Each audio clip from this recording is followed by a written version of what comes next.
Welcome to the adventures of the Indian Gooner, where he actually has the big task of keeping certain Arsenal fans or a group of Arsenal fans to be sane in these testing times of the Euros that have sabotaged the whole transfer window and the transfer news.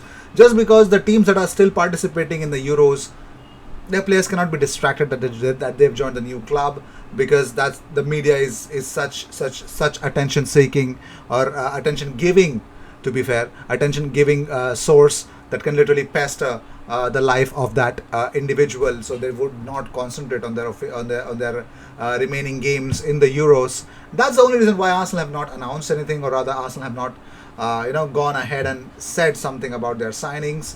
So to be fair, probably after the Euros, that's why it's a bigger distraction. I think it shows in a lot of people who are interested in watching these transfer episodes of not mine, but every channel that is actually existing on YouTube. So without any further ado, let's just jump into the news that we have, and we know what's flashing on the screen. It says Mahrez is on. Yeah, you got to wait for me to address that. So here's Saka in the training with England, as seen yesterday. He was training with England, and let's see if he's going to get his chance against Germany or not, because it's a big step. And a manager of Gareth Southgate, or the coach of Gareth Southgate's persona and his ability, I'm sure Saka may not start that game. So moving on. So Ben White has opened up about his comeback after Southampton released him when he was aged 16 years of age. His dad hating football, and Las Vegas promise if England win Euro 2020. Now he actually came up with TalkSport, and he just had a word with it. So here's what he had to say. He says, I'd say definitely my family, none of my family have ever played football, let alone professionally. They didn't even really like it. My dad can't stand it. Being in a world with football is absolutely everything. It's nice to go home and it's not spoke about it, and you get on with your normal life. I could have had the best game in the world and my dad would not know. It's a blessing, really.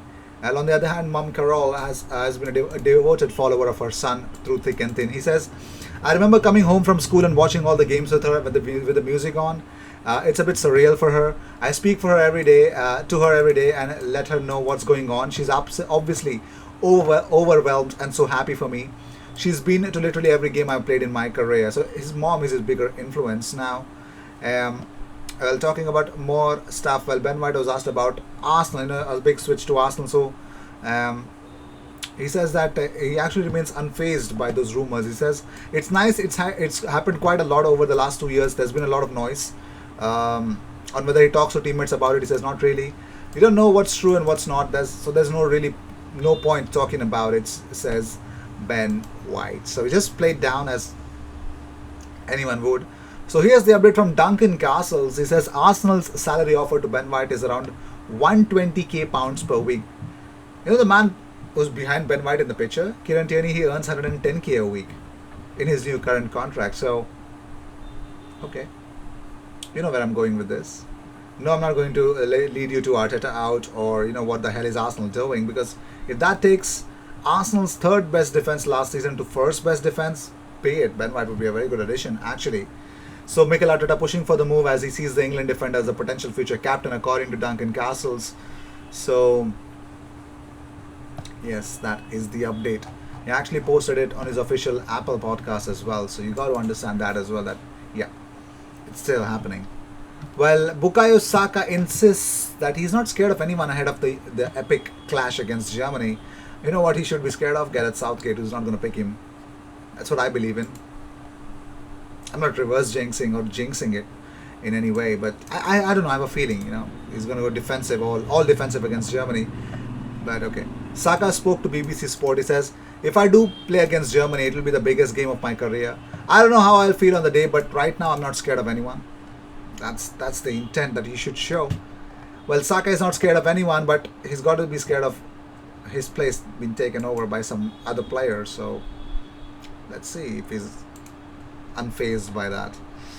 So talking about more transfer news, some really odd and hideous transfer news just caught my attention. So Folarin Balogun is reportedly wanted by Juventus. Why, you ask?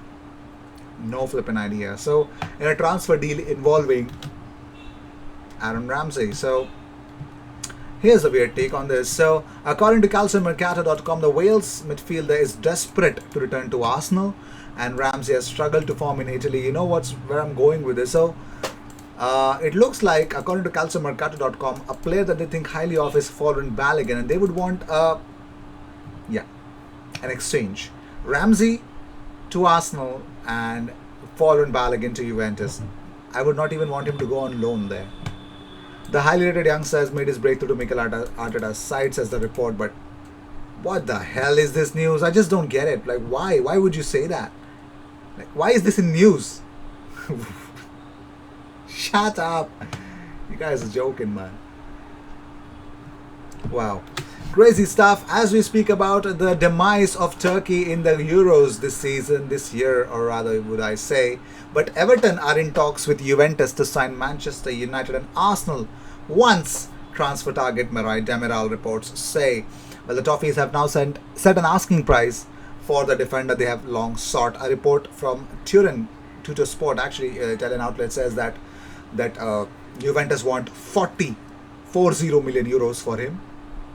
Everton were plotting a 26 million move for Demiral in March, so owner Fahad Moshiri will have to spend more than that if he plans to get his man. Well, talks between the both clubs have reportedly taken place before Juventus decide to increase his price tag. Everton are not prepared to make a new bid until they appoint a manager, and you know who they're talking to, right? So let's see. Just in the comments, let me know who will get a manager first, who will get a coach, a manager first. Is it Spurs or Everton? Who's going to get it first? Let me know in the comments. I still believe it's going to be Everton. Not because I'm an Arsenal fan, but still. So Hector Bellerin is reportedly being monitored by Atletico Madrid, Villarreal and Inter Milan. The Arsenal's fullbacks representatives is reportedly holding talks with literally lots of clubs, and 3 are very much interested in making him a backup option for their respective clubs. Arsenal are said to be wanting £17 million for Hector Bellerin. They're not going to let him go out on a cheap.